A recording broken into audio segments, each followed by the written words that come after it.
Australia, resource-rich, land of opportunity. One of the wealthiest countries in the world.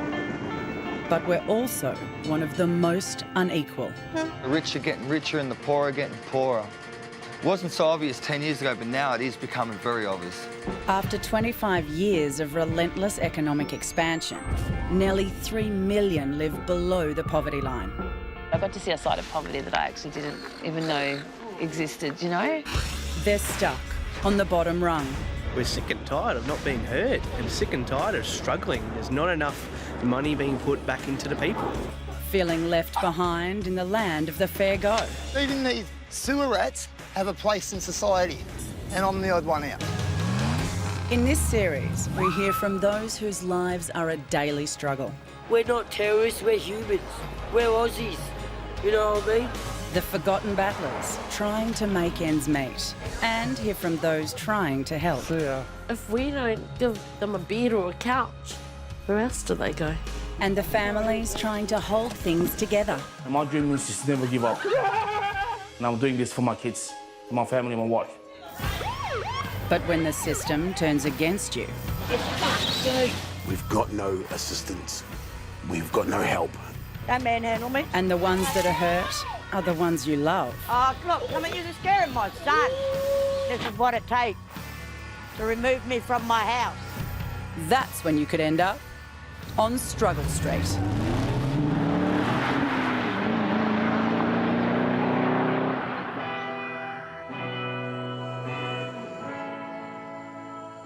In Australia, we're drowning in a sea of household debt. We owe more per person than just about anywhere else on the planet. If that means you're pouring your hard-earned into a mortgage, then count yourself lucky. Because if you're among the 1 in 8 Aussies living in poverty, chances are it's not a regular bank that's got its hooks into you. So people are going out getting continuous loans, and you know, loan after loan after loan, and then getting themselves in debt, and then trying to consolidate that debt, it just once again gets them into more debt. The people that offer loans and stuff, they do prey on the people that are vulnerable, because it's the people that are vulnerable that need the loans, but they're all just thinking about extra cash. Okay, we'll give you $200, but we want 500 back from you. How is that going to help anybody? Depending on how much you get out, you got to pay back double or sometimes even triple that, depending on how long you take the loan out for. So, Struggle Street all over again. For unemployed Melbourne dad Alan, keeping one eye on his creditors and one on the kids is no easy task. You guys okay? Originally from the Cook Islands, Alan's been out of work for the best part of 3 years. And now he's found himself trapped in a cycle of debt, just trying to provide for his young family. What the fuck? What the? They live on the Banksia Gardens estate, a public housing project built in Broadmeadows in the 70s. It's seen its fair share of trouble over the years, but it's the kind of place where everyone keeps an eye out for each other. Nah, I did see him like about an hour ago, though. Oh, shit. Maybe at Banksia Gardens? Oh, you better not be. I'll have a look then. I'll go around here. Thank you. Okay, no worries. That guy always, like, he's a really good kid, but he just takes off whenever he feels like. He never used to, because maybe he used to stay here and stay in the court. Despite his money worries, Alan's been able to get a $5,000 loan to start a gardening business through a federal government incentive scheme. And he's recently made his most important purchase.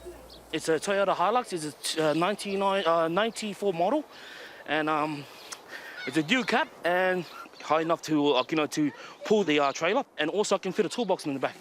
So I'm pretty wrapped at the moment. Alan's gardening business is his way out of the mountain of debt he's acquired over the last few years. That debt includes over $4,000 in fines. Like in magistrate court fines, you know, for driving unregistered vehicle with a suspended licence. You know, I got caught speeding through the cameras, and not wearing a seatbelt, you know, and this and that. It's just, I was just right under the pressure. So, you know, all those things just adds up, you know, and then I was sort of like trying to get on a payment plan. I just couldn't, you know, keep up with it, because I had other bills and debts as well to pay. Those other debts, over 30 grand's worth, are from a series of so-called payday loans. High interest rates, no credit checks. You might call them lenders of last resort. That was the whole reason why we actually went downhill, because of the payday loans. That's what got me into so much debt, and because I couldn't keep up with the payments, and then the interest went up, kept going up, it started piling up, and then to the point I let it go, and then it just started just building up, to the point it was like 4, 5 times, 7 times I had to pay back. 7, yeah. Well, hopefully this business will get it going. Once we get it going, that's it, mate. I ain't gonna be struggling. I'll be driving a Lamborghini soon. Driving a Lamborghini and some sort of, I don't know, Ferrari or something like that. Do you honestly believe that? Mate, anything's possible. But Alan's optimism is masking a darker truth. And I had a phone call from the sheriff, about my financial situation, saying they're gonna try and, take possession of all my belongings, my car, claim my vehicle, suspend my license again, take me to court. But I said, go ahead. Because at the moment, I can only afford this and that. I've got so much bills to pay. The sheriff's officers are the no-nonsense debt collectors of the State Justice Department. They hunt down court-ordered fines and enforce payment. When they say they'll come and repossess your car, they will do it. They actually literally come and call you up and say, that's it, your license been suspended. So at the moment, I'm so screwed, it's not even funny, that I feel like just sometimes just running away from Australia. Yeah. Closer to town, and there are plenty of others doing it tough too. Whether it's paying back a dodgy loan or trying to make welfare payments go the distance, it can sometimes feel like an unwinnable battle. We have $34 left for a week. They've got all their stuff, but I've got $34 left. I run out of money the next day or the day after from a payday. My money lasts me 2 or 3 days. All right. That sucks, doesn't it? All right, boys. Come on, come in. Michael's on a disability pension for mental health issues and lives in Melbourne's inner west. Since his mother's funeral 3 weeks ago, he's been trying to get his life in order. All right, so I've picked up all my rubbish in here, right? I've got to clean up a bit more, but you can see it's improving. And all the rubbish that was here, I've bagged up. So I'm making progress. I live in transitional housing, and it's housing that I have until they find me a permanent house somewhere. Few garbage bags of rubbish. I've put them in here so the dogs can't rip them up, and I can get rid of 3, maybe go down the street and see whose bin's not full and, I feel safe here, and that's a really big thing. Sometimes with commission houses, you don't know if you're going to be next to a feral wife beater or, just some horror stories that I've seen in my life. Michael didn't always live this way. What are you doing, you scallywag? Come here. He grew up in a middle-class family and attended some of Victoria's top private schools. Come here to me. You've been a cheeky boy. It was a sort of family, if you asked for a red BMX for Christmas, you got one. So that to me is being spoiled. I was so straight and I was so fucking innocent. Blonde-haired, blue-eyed, fucking Richie Cunningham. I don't smoke, I don't drink. But at school, he suffered bullying so severe it sent him on a downward spiral that led to petty crime. And at the age of 19, Michael tried heroin for the first time. Like anyone that uses for the first time, I didn't think I would get hooked. I didn't think that it would happen to me. And it did, and it happened real quick. And yeah. What have you got there? Whoa! You got a mouth guard. But I've had lots of different lives. I've had a comfortable life with mum and dad. I've had a life on the streets. I've had a life as a dope fiend for 10 years, I've been in prison, and that was fun. I had the time of my life. I did. The best people, I had the time of my life. I can't go on about it enough. The food, everything. Trying to get back on the straight and narrow, Michael hasn't touched heroin for nearly 20 years. But he's been on methadone ever since. Why have I stayed on it? It's almost impossible to get off. People said at the time when I went to go on it, they go, don't go on methadone, you'll never get off it. All these people that were on it at the chemist, go, don't go on it. And I just thought anything was better than how I was, right? I couldn't spend another day chasing the dragon, you know? Oi. Yeah, so it's $35 a week. You got to go to the chemist every day and have a dose in front of the chemist. You get takeaways, and they put it in a little bottle. This is a takeaway bottle that I've made my bong out of.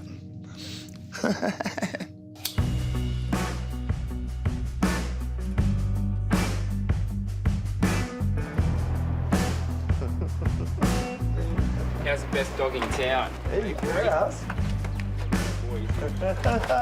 He is, he's gorgeous. Thanks, mate. Yeah, he is, mate.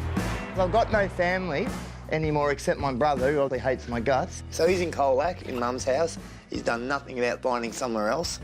Michael's mum passed away a month ago, but he's yet to see a copy of her will. Her estate includes a house in Colac, a 2-hour train ride from Melbourne. But he and his brother have fallen out big time. And just the other week, it even came to blows.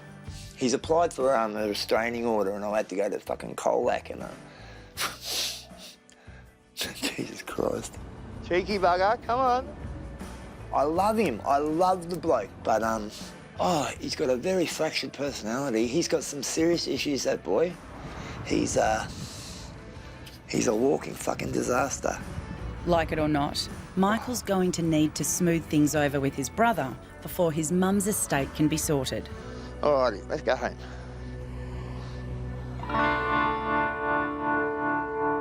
Back in Banksia Gardens, single mum Tamara is facing financial challenges of her own. I have to stick to a pretty strict budget. I can't always afford all the books for schools. I can't always afford to get her uniforms. Are you allowed to wear that jumper? That's why I had it underneath my jacket. And then it's just keeping up with everything else that I guess your kids need. So the lower your income, the less you can provide for your children, and then you've got to, it's hard. Have a good day. Yeah, go to work, and then I'm going to spend some time. I've got an appointment with a new lady, sign up a new client. Tamara has a part-time cleaning job, which she's hoping might one day become a fully fledged business.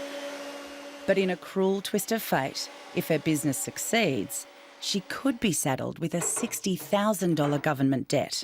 Maybe I shouldn't grow my business because as soon as my business hits a certain threshold, then I'm actually going to have to pay back a debt. That's because she's a victim of the failed Vet Fee Help Scheme, a government-funded program that saw thousands of vulnerable Aussies like Tamara tricked into signing up for overpriced online diplomas, often with the lure of a free laptop. The catch? Tamara would need to repay 60 grand in fees once her income hit $54,000 a year. I don't even know what else I need to take with me. Today, she's heading into the city to find out her legal rights. And I'm still trying to process how it's all placed together, what part the government had in this and what they thought was right and wrong. And so there's still so much about all this that I'm still trying to place to work out, wow, like this is so big.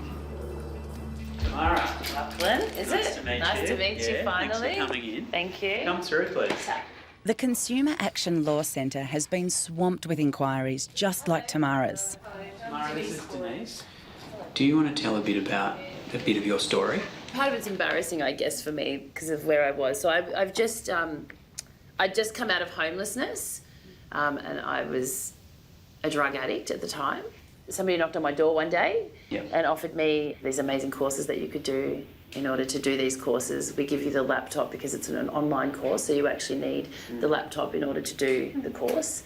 Did you have internet at the time? No, I don't think I did, to be honest. 2 online courses without internet. Yeah. Yeah. It blows the mind, doesn't it? He then explained to me that I didn't even need to complete the courses. Once I had the laptop was mine. Honestly, I should have known better, but I did it anyway. They're actually trained to complete the sale, and so they'll use various techniques to get you to make the commitment. And you can be stone cold sober and have it happen to you. So ultimately you're left with owing money to the government for a course that you never started, was unsuitable for you, and was missold to you. So even though the Phoenix Institute, the private college she signed up with, has since gone bust and been taken to court by the government, she may still be lumbered with a lifelong debt. And one of the things they're seeking is the court to order that anyone who's entered into a contract and got a vet fee help debt with Phoenix Institute since the start of 2015, that contract, if they win, would be voided, and so would the fee help debt.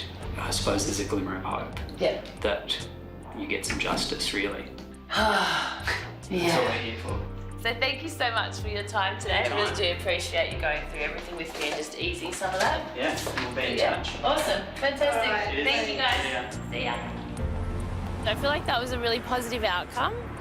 And it might take a while before we see anything, but you know, this is in good hands. And they have a real compassion for the people, which I think is really important. And they see that an injustice has been done, so I don't think they're going to stop until they get the right outcome, which is positive. It's great. So I feel good.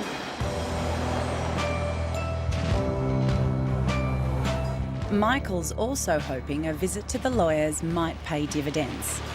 He's come to Colac, 150 k's from Melbourne, where his mother lived her final years, to see what she left him in her will. Doesn't look like there's anyone there. I'll just go and make sure. There is someone there. All right. Good morning. Despite being the black sheep of the family, he's hoping his mother has looked after him in the end. So I've got my paperwork. She's a nice lady. Michael and his younger brother Stephen were her only immediate family. I might just look at this will, because I haven't seen it yet. I'm pretty sure I know what's in it. Mum said she was going to leave everything to her 2 children. It's pretty straightforward, but seats are a bit wet there. I might just have a look here. It says here that my cousin is to get Mum's jewellery. I thought my cousin might like some more stuff than that. Like, for instance, Mum was always going on about her Natutsi couch. Don't sit on my Natutsi couch, she used to say, because we'd mark it. It was like a $5,000 couch or something. Doesn't say anything about the car. But what's left for you? The house. It says the real estate is for me and my brother, and everything else. But I sort of feel like a big grotty. I'm not glad that Mum's dead. I didn't get along well with Mum, but I'd much rather my parents be alive. But it seems like it's a natural part of life, though, for a lot of people. When their parents die, they leave them what they had. And half of me says, well, that's fair enough. The other half, I feel like I'm being a bit money hungry reading this. Michael's cousin has stood down as executor of the estate, leaving the 2 brothers with the job. See, this is the problem. My brother's an executor as well, so there's 2 executors. And we don't get along, so that's just a recipe for a lot of problems. In fact, relations are at an all-time low.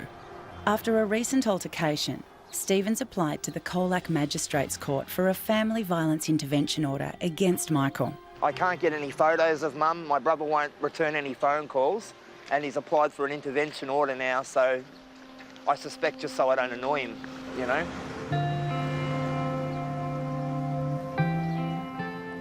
You know what I wish about my brother? I wish he'd just keep his dignity and let me keep mine. This is all very undignified. I mean, it's pretty simple. Split the bloody real estate up, sell it, go your own way, kick on with life, you know? This is just really horrible stuff. And there's only one word for it, and it begins with C, you know? He's a real... I just wish he wasn't 7 foot and I could lay him out, you know? He's a big boy. Big, solid. If the magistrate grants Stephen his intervention order, Michael would be prohibited from approaching or even contacting his brother. I've got a summons. He's got an application he wants to make. He's got to turn up. If he doesn't turn up, it gets thrown out. I'll go home. I'm freezing me balls off in Colac. Here comes my brother. Yeah.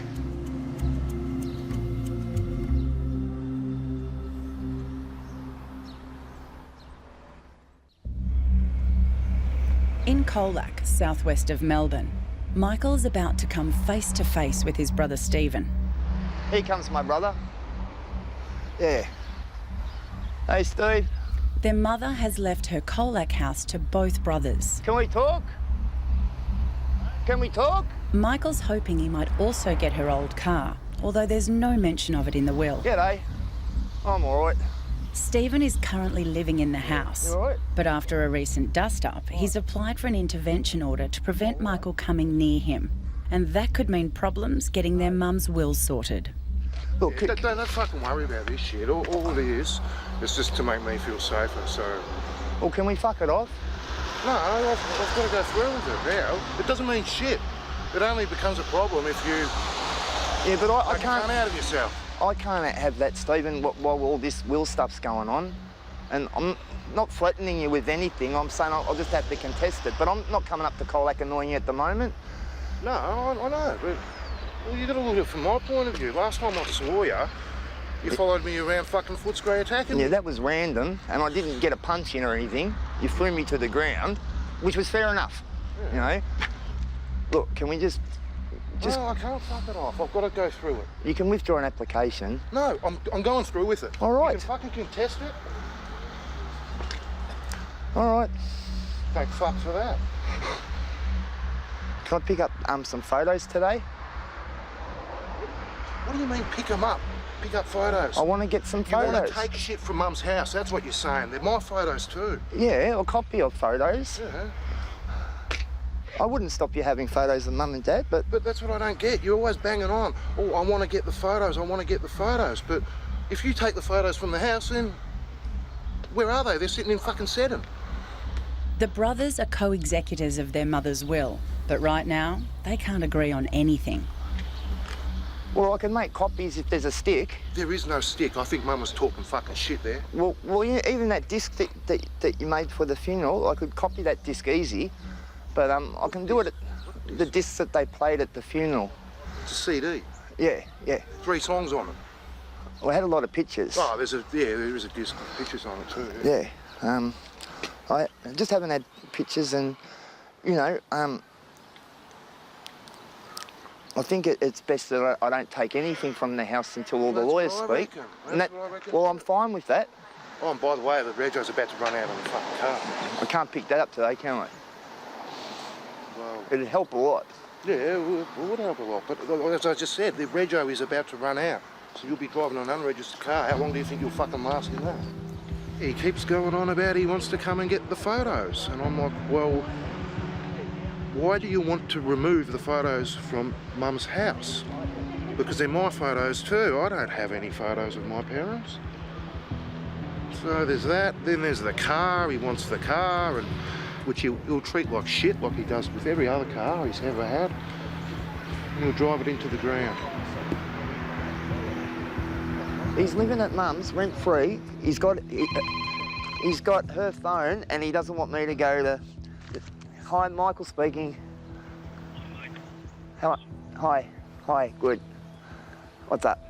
A call from Michael's social worker turns his day from bad to worse. Helen will go back to the cat and seek a possession order to kick you out of the place. Okay, I'll try and get the money today, all right? Yeah.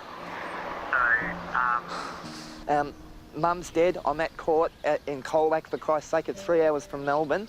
My brother's been a real bastard. And I understand, Michael, but... Yeah. I mean, ultimately, if it's important to you to keep the place... It is important. If you do have the money, you should try and pay today. I can't. I can't. I don't have the money. And I had... Oh. Sorry, did that hang up? No, I can't. I don't have the money, and I couldn't get to Colac. And if I didn't get to Colac, he's going to have an intervention order, and then I can't execute Mum's will. Hello? Yeah, they're going to evict me. Because I missed rent on Wednesday. So that's it.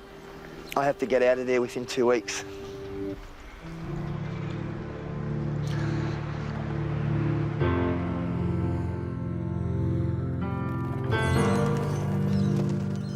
In Brisbane's southwest, home for the past 2 weeks for Jared, Sharon and their 4 kids has been this prefab shed.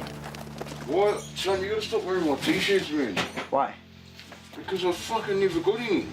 The family's been without a proper home since Jared was released from jail. And since then, they've been struggling on all fronts. As Kiwis, they're only entitled to a $400 a week family tax benefit. And both parents are battling a recent addiction to ice. I don't want to be doing it anymore. I hate it. But I've said that so many times, but we're going back to it. Their makeshift home is at the Koha Sheds Crisis Accommodation Facility near Inala. It's costing them $300 a week for rent and evening meals. So both Jared and Sharon are desperate to find work. Sharon wants to one day work in childcare, and with the Koha's help, she's making those first tentative steps. We're having an orientation with the girls today. They're studying the diploma of early childhood so that they are able to run and facilitate their own family daycares in their homes when they finally get accommodation in that, yeah. These are all the toys. For Sharon, because, you know, for her, she's done nothing else but domestic cleaning. So she's really excited because that also gives her an opportunity to branch out into something different. Also, you know, a career behind her. We're just sorting through the toys, like from infant up to 4 years old, I think it is. So, you know, different age groups and toys. You know, nothing too sharp or anything that babies can choke on and cut themselves off. It's an income for me and the kids. You know, something we don't have at the moment. It's good for me to do something different, yeah. It's pretty big. For her, it's pretty big. Honestly, I'm fucking so proud of her. It's a big step for her. She's found something that she's interested in. She's a brilliant mum and she's brilliant with kids, so this career choice will suit her down to the ground, which will keep her happy, which keeps the family happy. The harsh reality, though, is that while Sharon continues to battle her drug demons, her chances of earning a decent income and escaping homelessness are getting smaller by the day. But no matter how bad things get, it's the little things that keep her going. Just remember, as your mum, to you 4 kids. I love you all so much. You're my 4 kids, are my world. That has kept me going through the good times and bad times. My kids, you are the reason for living and making me smile so ever grateful. So ever grateful. You all are my children that have brought me so much joy to my life.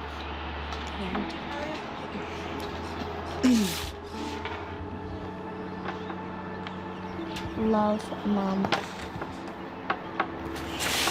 Kiss, kiss.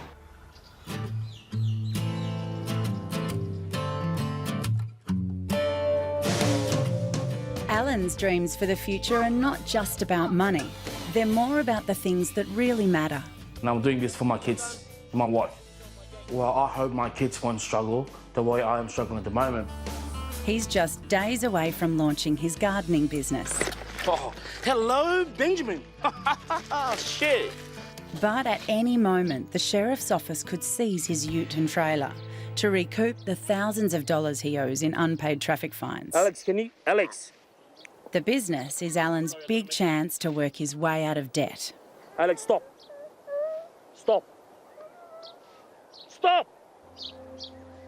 I've never been an angry person, but there's times when I get very stressed out or, you know, have like a lot of anxieties. It just triggers me to go all mentally frustrated and angry. And that's when I have like bad episodes of all these sort of like convulsions or fits, you know, like anger, fits of anger and everything. And I just get so confused and frustrated to the point that I can't concentrate. 7 years ago, Alan was diagnosed with schizophrenia. He also suffers from anxiety and OCD and takes medication to keep him on an even keel. It's a daily routine I have to take, you know. So I will be stabilised for the rest of the day. So I feel, you know, I won't feel all moody and all upset. So that's why I got to keep up with my meds. That's the most important thing as well.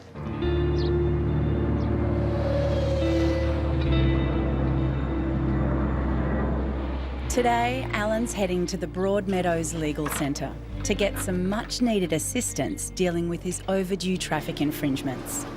Hopefully I can, you know, I'll get something good today out of this meeting, and hopefully everything will be, you know, all my problems will be all fixed. Hopefully. Fingers crossed everything goes good. Alan? Come through, thanks. Hello, there you go. My name's Craig. I'm going to be the solicitor helping you out No today. worries, thank you. Come on through. You just take a seat on the other side of the desk. For someone in Alan's financial situation, access to free legal aid is a godsend. And so we've got $4,011.90 worth of infringements. Okay. Some of the things that we can look at are whether or not you have any special circumstances surrounding the infringement. So whether you suffered from mental illness at the time the offences were committed, whether or not you were homeless, whether or not you had a drug and alcohol addiction. Okay. If any of those apply and you can link the commission of the offence back to that stage in your life, you can make an application to the infringements court to have them waived. His offences date back to 2009, when he was first diagnosed with schizophrenia. Before that, I didn't know what it was. I don't know what kind of sickness it was. Even my parents didn't know what it was. You know, they didn't know this kind of sickness. Where we come from, our background, we didn't know schizophrenia or existed, all these kind of sickness. Okay. Well, we used to think that people just gone crazy. You gone crazy, you just gone crazy. That's it. Yeah. I am bothered by the fact that the sheriff is banging down your door, though. So in terms of things that we can do today, I can get you to fill in a form. We send that off with a covering letter saying that because of the schizophrenia, you couldn't control your behaviour and that's how the infringements occurred. Yeah. We have the medical evidence to support that. Okay? I'm confident of a positive result. And then if the sheriff comes around, you can give them my business card and tell them to call Craig at the legal centre because there's an application for special circumstances that's already occurred. At least for now, Alan's got a reprieve from the constant threat of having his ute and trailer repossessed. At any stage you have any questions or queries, you have my card. Give me a call. Any problem, I'll give you a call. Fantastic. Yep, thank you very much, mate. Thanks for coming in today. Thank you very much. Thank you for your service today. I really appreciate it. No worries. Thank you very much. We'll see how we go. Yep, thank you.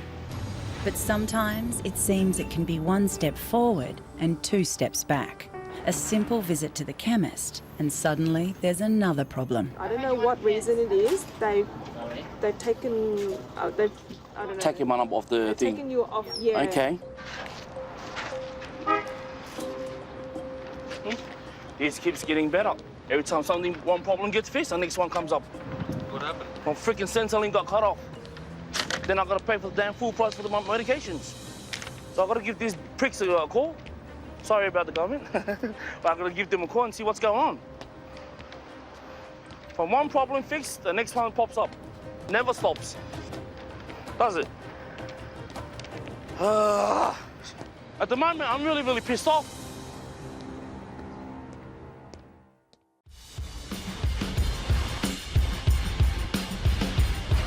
If you believe what you hear on the news, we're doing pretty well on the unemployment front compared to the rest of the world. But the numbers don't always tell the full story. Where you live can have a major effect on your chance of a job. There's not a lot of employment opportunities. I've known people that have been in this area for about 10 years that's still looking for work.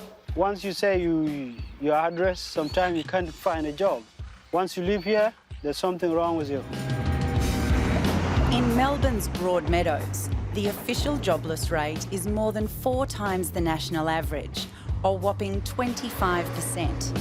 And that's not counting others only working part-time and struggling to get enough hours to keep their heads above water. Alan's been out of full-time work for over 3 years now, and he's as keen as anyone to get back into the workforce. I don't know what reason it is. They've taken. I don't know. Take your money off the thing. Taken you off. Yeah. Okay. But with just 2 days before his new gardening business is due to kick off, he's got another problem to deal with. Centrelink's cut off my my healthcare card, so I have to pay full price. Instead of paying $5.26, I have to pay $30. So at the moment, I'm really pissed off. Because he's now receiving money from the government's new enterprise incentive scheme, his Centrelink payments have stopped. Unfortunately, so too has his government healthcare card, and that means he no longer qualifies for cheaper medications. I'm just going to walk over to Centrelink there. It's just right there. Might as well just get it out of the way.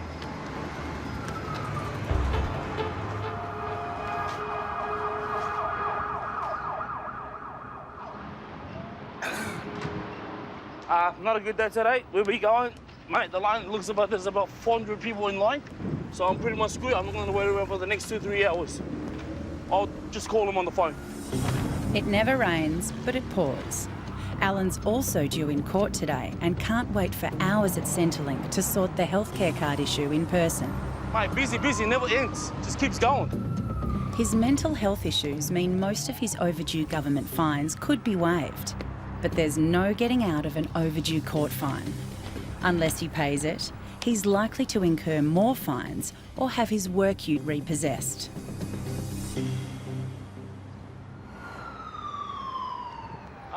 Look, I've got a fine of the $714 from the magistrate courts, and my instalments will be $50 a month, and that's the cheapest they'll give to me, and I'm happy with that.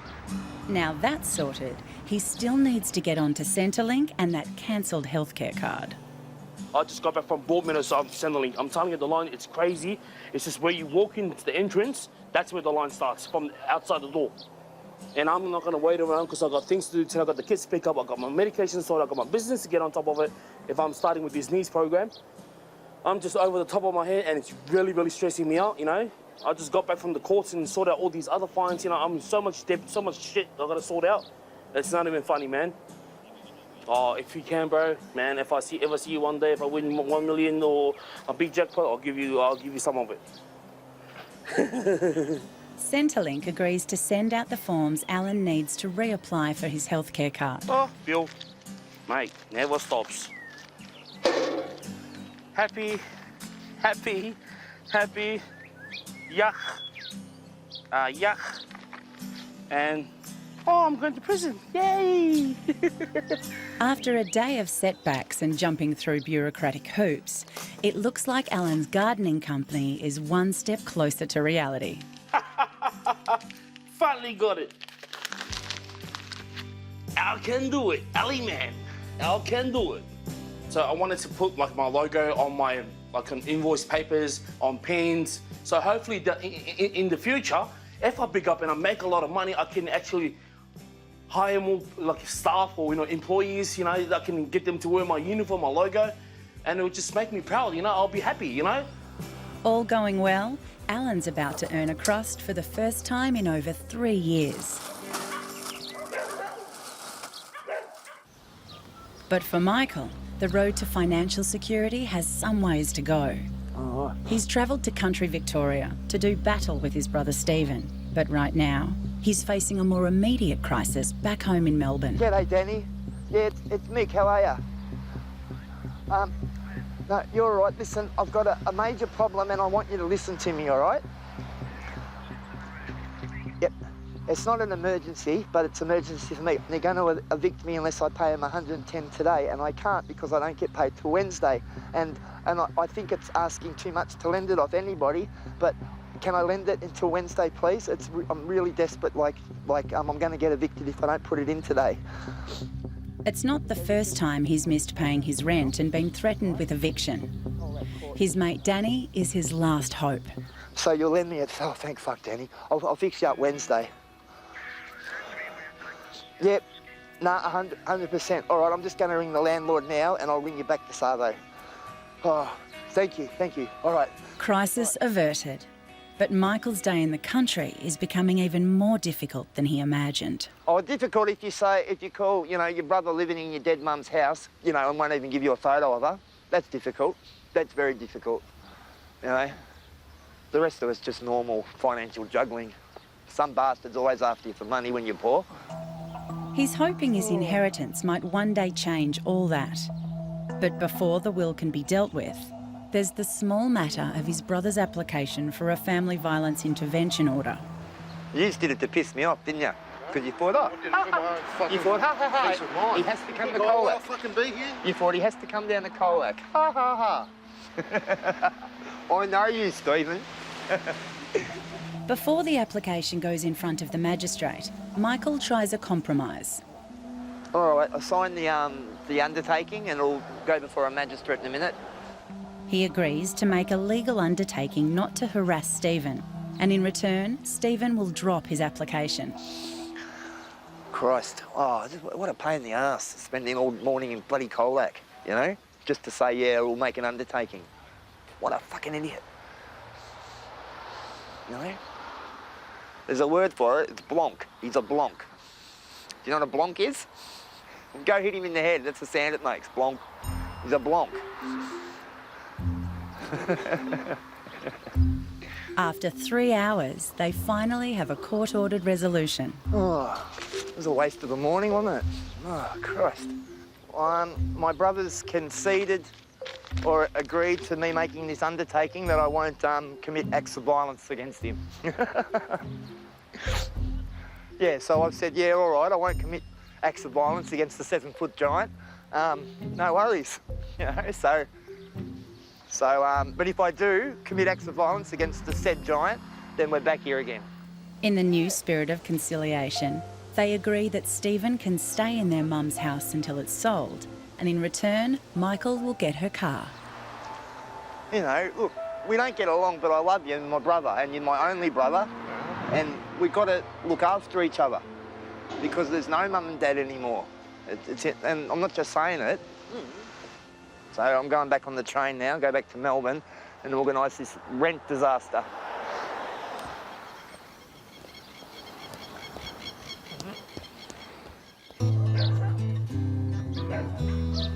In Melbourne's Banksia Gardens, after all the months of preparation, Alan's business is off and running. Finally, his first job and a chance to start paying off that mountain of debt. Well, today I've got a house up in Preston. It takes me half an hour to get there and half an hour to get back home. So I'm doing the lawn for $60. So out of that $60, it's going to cost me petrol to go there and come back, and also petrol for the lawnmower and the whippersnipper and 2-stroke oil. So out of that, I'll probably profit around $20 to $30 in my pocket. Not bad. It's better than nothing at all.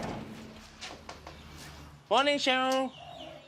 How are you? Not too bad. How are you, love? How big is your backyard? Can I have a look at the backyard? Big. Big? I want to have a look.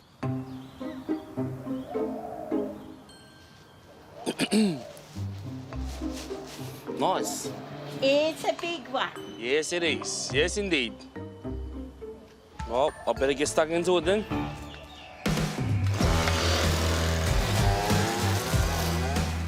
If the business is successful, it will solve all my stress and all my anxieties and all the bills that I've got.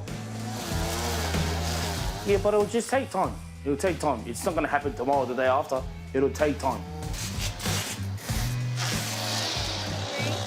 Oh, yes, please. Thank you very much. I thought it was Jim Beam. Thanks, Cheryl.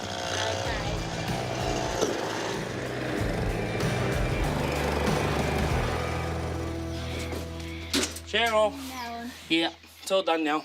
Thank you. Did you have a look at it? Yeah, nice? Yeah, I looked out the window. Okay, beautiful. And how much do I owe you? $60. We'll see you again, okay? Thank you very much. You look after yourself. Have a good day. Bye-bye. A quick tidy up, and Alan's business has finally turned a profit. Hello? Yo. What do you mean? Oh. It's a family crisis. Oh, shit. His sister Nora's 2 dogs, Captain and Tasha, are missing.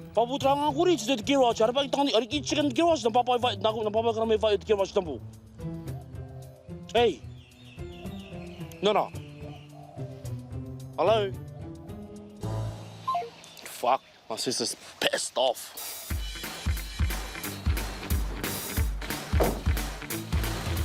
Apparently they went missing this morning because my brother and I had to carry the refrigerator that was on top of my trailer. Anyway, we took it inside the house, and then I think my brother or myself must have left the gates open, and both dogs went missing.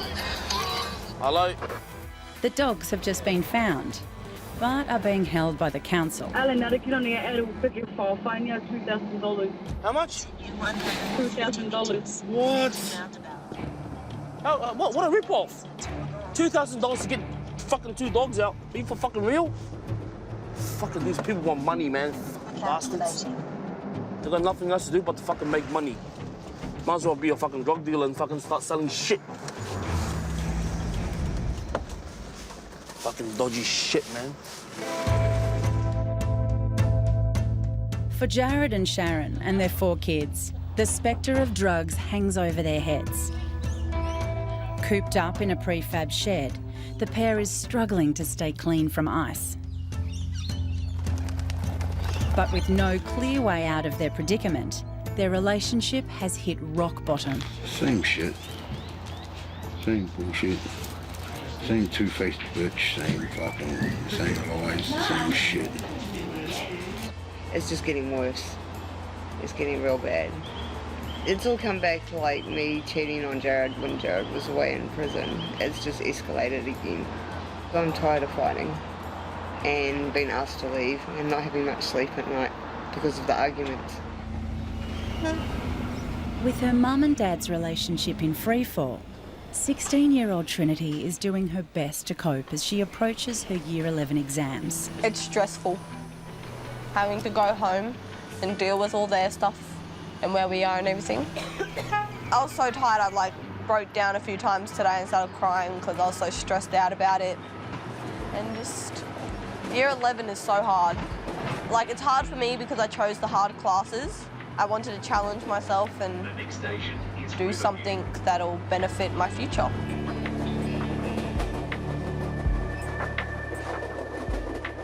I know Trini more better than anyone, you know, at 16 she is an amazing woman. But she's hurting. She's hurting bad. And I don't know if it's my fault. I don't know if it's her mum's fault. She's not gonna say anything about it or pass the blame. She'll take it all on as herself. She's been through hell. No, there's been a lot of damage over the last few years with them. They were ice addicts, you know. The domestics or arguments are becoming more regular. Change of mood swings with Sharon. We do suspect maybe there is some usage going on between them. We have a no drug policy, yeah, so it would be, you know, instant dismissal. Have you guys been arguing again? Yes, they have. We would rather work with them, especially for the kids' sake, so that they don't end up on the streets. But with her life in tatters, Sharon's in no mood for working with anyone right now. I'm going to take a break because I can't do it anymore. I'm at breaking point. And it's not fair. I mean, I don't want to leave, but I have to leave because it's just going to get worse.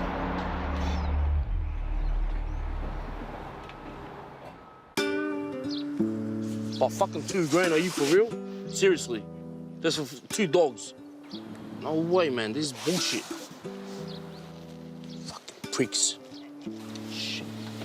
Alan is in the doghouse with his sister Nora, but he's not alone. His brother's also there for his part in losing the dogs. It's not just dogs, they're family. Like people. But it's your fault. But it's his fault. It's your fault. No, because he didn't explain to me how to shut the gate this morning. I was going to blame someone. I have to blame someone. Here we go. And that's because someone has to pay $2,000 in council fines to retrieve the dogs.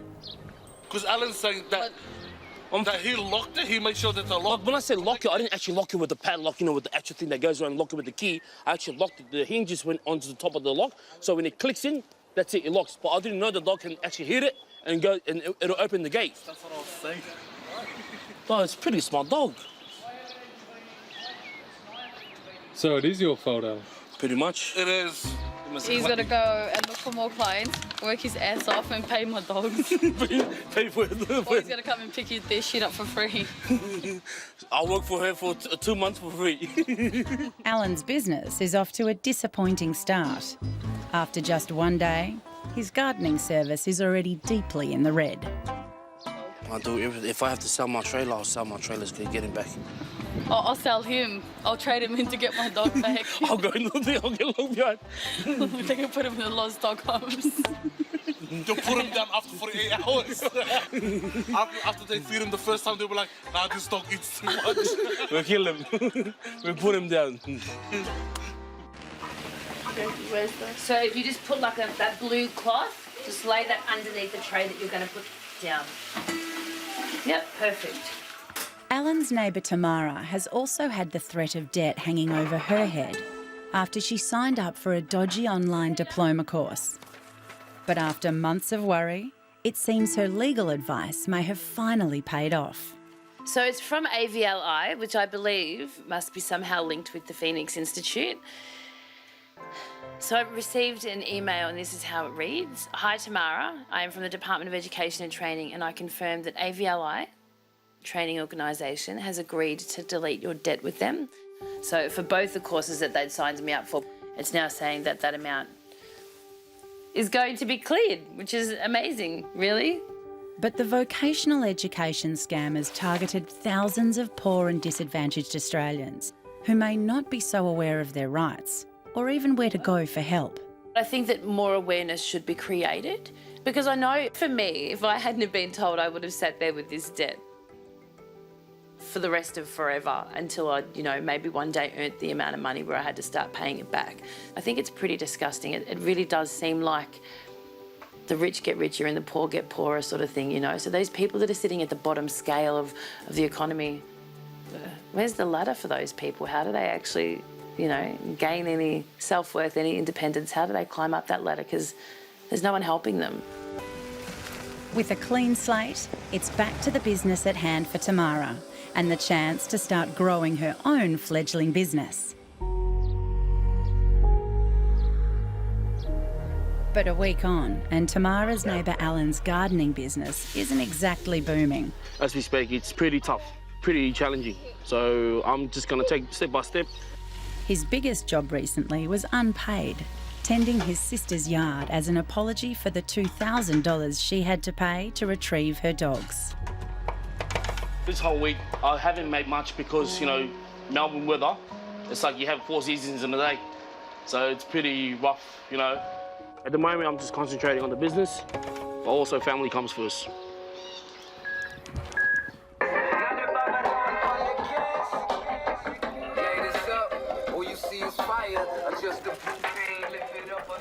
Alan may not yet have a head for business. Done well. But at Banksia Gardens, he's king of the kids. I love making the kids happy no matter what. Anything just to keep them going, Anything just to make them happy. I'll do anything for my kids. So I'm loving it at the moment. Yes. Bye. I love being with my family, with my wife and kids, being together as a family. That's what families are for, to have that love and connection because, love is more stronger than anything. Family. Next time on Struggle Street. Are you in there, dog boy? Another rent crisis means Michael could be back on the streets. There's not much hope if I get homeless again. I've had enough of life if that's what happens to me. How homelessness can threaten the most unlikely amongst us. He said, you've got 4 weeks, get out. The only problem is I've got nowhere to go. And a family at breaking point faces their worst fear. In the best interest of the kids, we've had to ring docs. They just want to be happy for crying out loud. We all do.